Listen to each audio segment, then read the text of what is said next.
What's going on, chess friends? It's Rafi here, and in today's video, was going to talk about something kind of interesting and fun. So today I'm gonna teach you guys how to beat your dad in chess in just 4 moves. Okay, just 4 moves, and you can do this with most any amateur chess player that's just starting out playing chess, or even sometimes even good chess players will fall for this trick. So it's actually officially known as the scholar's mate. So it's not really called a 4-move checkmate, but it's called a scholar's mate. And so here we go. Here's how it starts. So say you have the white pieces and you start the game with e4. You're controlling the center of the board and you're getting your diagonal ready for the bishop to develop and for the queen to develop itself. So let's say your opponent, which is the most common reply to e4 nowadays, plays the move e5. Then what you would do in this case is to develop the bishop to c4, which is putting the bishop on this long diagonal, and you're immediately looking at attacking the square on f7. So let's just say that your opponent does the same thing. They put their bishop on to c5. And then what you would do is, again, this is not a good strategy if you're playing a better chess player. And as you become a better chess player, you're going to soon realize that this is not a good idea to move the queen out too early. But because of this particular trick, and to make this particular trick work, what you would want to do is bring out your queen all the way out to h5. And what this does is it creates multiple threats. It creates a threat on e5, and it creates a threat on f7.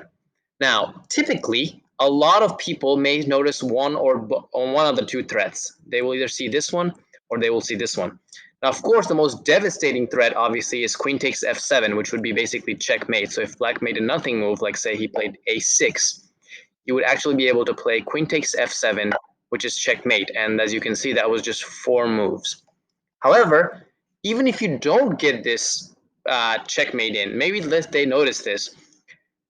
There's a lot of times people actually miss this completely, and they will play a move like knight to f6. They will think, oh, queen is here, let's attack the queen. And then you can again bring the queen into f7, and you can checkmate the opponent's king. Now, if they do see that checkmate threat, a lot of times they will play this move g6, which also loses, because now you can peg the pawn on e5 with check. And after that, depending on how they block the check or move their king, so if they play queen to e7, or king to f8, or knight to e7, or even bishop to e7, in any case, you have the option of playing, say he plays queen to e7, you have this beautiful option of playing queen takes the rook on h8. And that would win an entire rook, which is very, very much winning as well. Now, another common thing that people will miss oftentimes is they may even see that a lot of times people actually miss, they may guard the threat, but they may totally miss the e5 square. So that's something that you can always capitalize on. A lot of people may play a move like knight to h6 to try to protect this pawn on f7. But in that case, again, you have the option of playing queen takes e5. And you're not only attacking the bishop, but you're also attacking the pawn on g7 next move. And the best move for black is actually to play this. After which you can probably you could potentially take on g7, but I think there's a lot of complications after queen takes e4. I think the position is getting tricky, but you can just simply trade queens, and you're up a healthy, solid extra pawn in the game, and that's a winning advantage, in my opinion, because it's a center pawn. That's really it, guys. This is a scholar's mate, and it's also known as a 4-move checkmate. A lot of times you will see that players will sometimes, instead of putting the queen all the way to h5, you can actually achieve the checkmate also if you put the queen on f3. The idea being that you're going to go to f7 next move. And a lot of people do miss this idea as well. And there's a lot of games I've seen that have gone like queen f3, knight to f6, and white actually swings the queen again to b3 to attack this f7 point again. It's very tricky. Now, I can tell you guys that if you're playing a better chess player, if you're playing a strong chess player and you play a move like queen to h5, you're actually going to be worse in your position after the move queen to e7.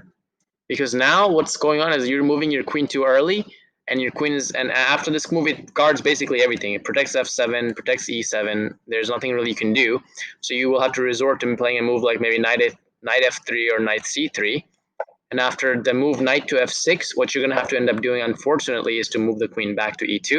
And it's just wasting time, really, in chess, because you're moving the queen too many times in the beginning of the game.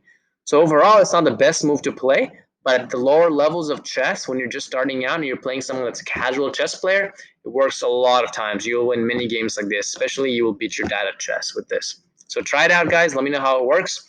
And if you actually do beat your dad with this idea, or anyone really, comment below in the video and let me know. Thank you guys, and I'll see you guys in the next video.